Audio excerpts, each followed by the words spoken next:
Est-ce qu'il y a trop de cartes dans la magie? Je m'appelle Alex aussi, je suis magicien mentaliste, conférencier, maître de cérémonie et ambassadeur pour la McBride Magic and Mystery School. Aujourd'hui, j'ai envie de vous parler de l'épisode 376-376 pour les Belges et les Suisses qui nous suivent, Too Many Cards, qui peut se lire de deux manières en anglais. Too many cards, il y a trop de cartes. Too many cards, est-ce qu'il y a trop de cartes? Si vous ne savez pas ce que c'est Mystery School Monday, je vous renvoie à la vidéo pour tout comprendre. Et on va rentrer dans cet épisode 376, Too Many Cards. L'épisode commence par la Minute Mystery School donnée par Lauren Sass, qui commence par nous dire qu'il adore. Il adore les magies des cartes. Et je peux vous dire, c'est vrai.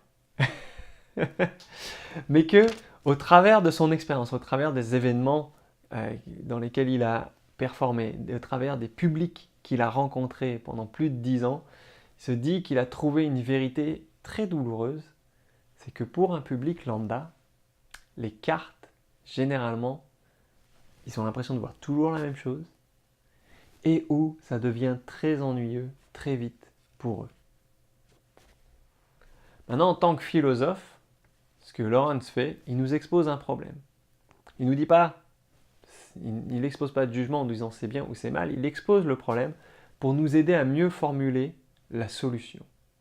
Et c'est ce qu'il a envie de nous donner dans cette minute, comment est-ce qu'on va répondre à ce problème, comment est-ce qu'on va faire de meilleurs choix.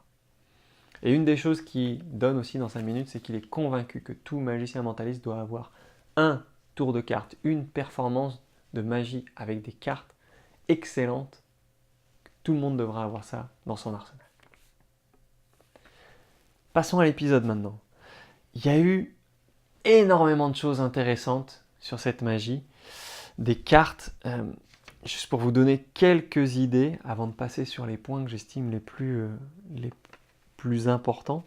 On voit des cartes partout, souvent qui recréent un peu les vieilles choses, mais il y a les constats et les remarques que Lawrence a eues sur la magie des cartes, le résultat de l'article, l'article de Joshua Jay qui contient les résultats des travaux scientifiques auxquels il a contribué sur la perception de la magie par des publics en général, des gens qui ne sont pas initiés à la magie.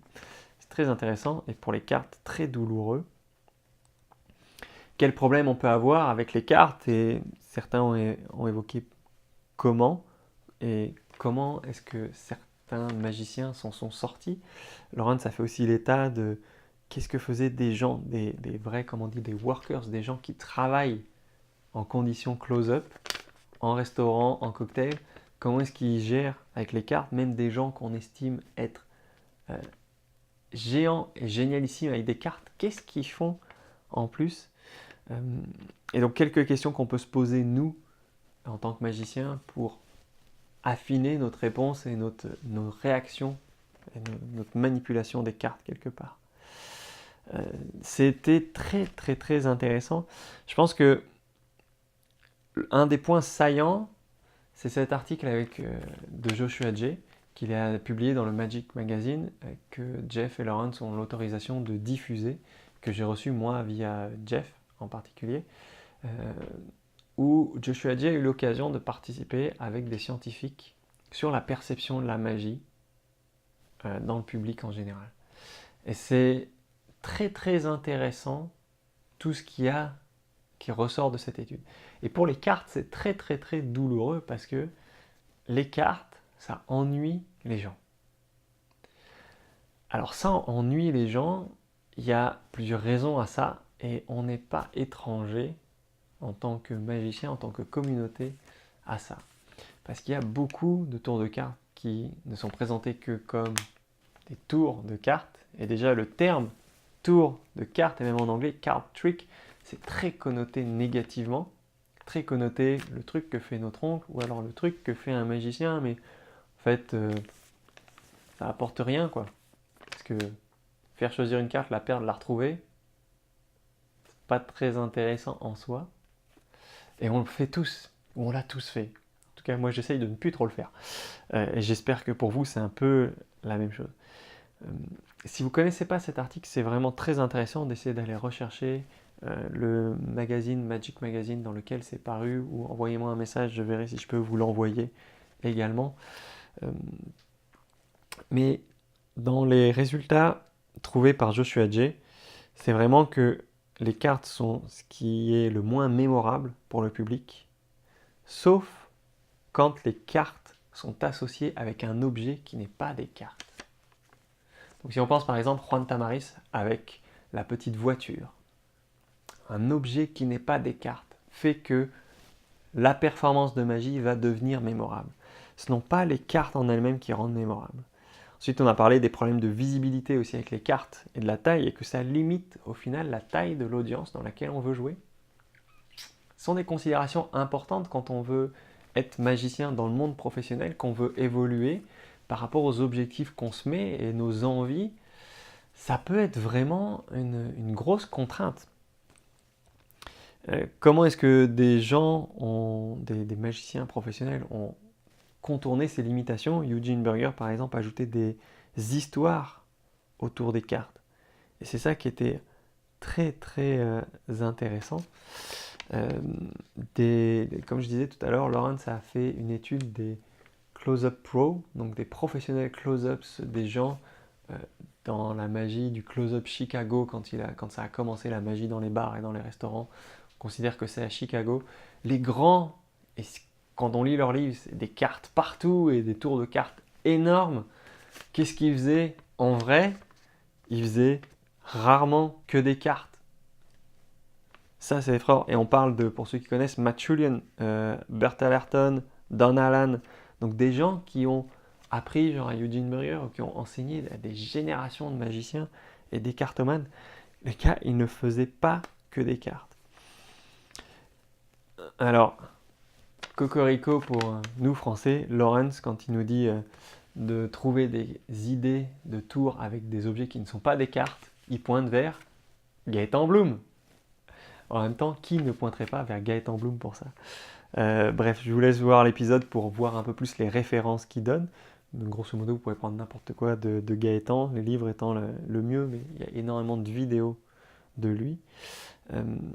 Moi, ce que j'ai trouvé très très intéressant, c'est une réflexion qui venait de Clinton, qui est un ami américain, qui est aussi philosophe, et qui disait la grande difficulté peut-être avec les cartes vient du fait que les cartes sont l'abstraction de la magie. Et il a donné l'image, c'est en fait les cartes, c'est à la magie ce qu'est l'algèbre à la physique. La physique, c'est facile à comprendre, mais par contre l'algèbre, tout le monde n'est pas passionné par l'algèbre. Je ne sais pas si vous avez fait une filière maths dans vos études, mais généralement, les maths, quand on commence à les pousser un peu plus, alors, ça devient très très très abstrait, et il faut vraiment aimer ça pour rentrer dans le détail, parce qu'on n'est pas dans du concret. Et Clinton a évoqué le fait que les cartes sont peut-être l'abstraction, parce qu'en fait, avec les cartes, c'est extrêmement riche, on peut recréer tous les effets magiques, quasiment, avec juste 52 bouts de carton. Là où à un moment, il faut des foulards, des cordes, des balles, des pièces, on peut refaire tous les effets avec juste un jeu de cartes. Et nous, on voit cette richesse en tant que magicien, parce qu'on a toute cette connaissance, on voit tous les détails, ce que notre audience, du coup, ne voit pas. Parce que nous, on est au niveau de l'abstraction, on est au niveau méta, on voit les possibilités de ça, on voit la richesse. Mais le problème, c'est que notre public n'est pas à ce niveau-là, et lui, il est plutôt au niveau de l'abstrait, c'est compliqué. Je trouve cette réflexion très très intéressante.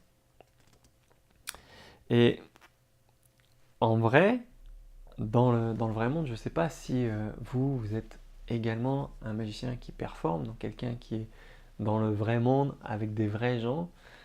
Les cartes, c'est toujours un peu compliqué. Des fois, les gens ne connaissent pas les cartes, et a priori, les jeunes, si vous regardez cette vidéo, les jeunes, envoyez-moi un message pour me dire si c'est vrai ou pas, avant que vous mettiez à la magie. Est-ce que vous jouiez à des jeux de cartes? Est-ce que vous connaissiez les cartes, les piques, cœur, trèfle, carreau, avant de vous mettre à la magie? C'est une question où les gens, en général, jouent peut-être moins à des jeux comme le bridge, le poker, et du coup connaissent moins les cartes. C'est peut-être intéressant, mais en tout cas moi j'ai souvent du mal avec mon public. C'est la grande difficulté, une des plus grandes difficultés, c'est identifier les 4 familles. Ce qui nous paraît hyper basique, mais c'est ça que j'ai. Par contre, ce qui marche bien, moi c'est quelque chose qui m'avait énormément plu chez Arthur Tivoli. Si vous avez son DVD Tivoli Land 2, sa magie en restaurant, vous verrez que les tours de cartes qu'il fait, il les fait toujours avec un jeu blanc.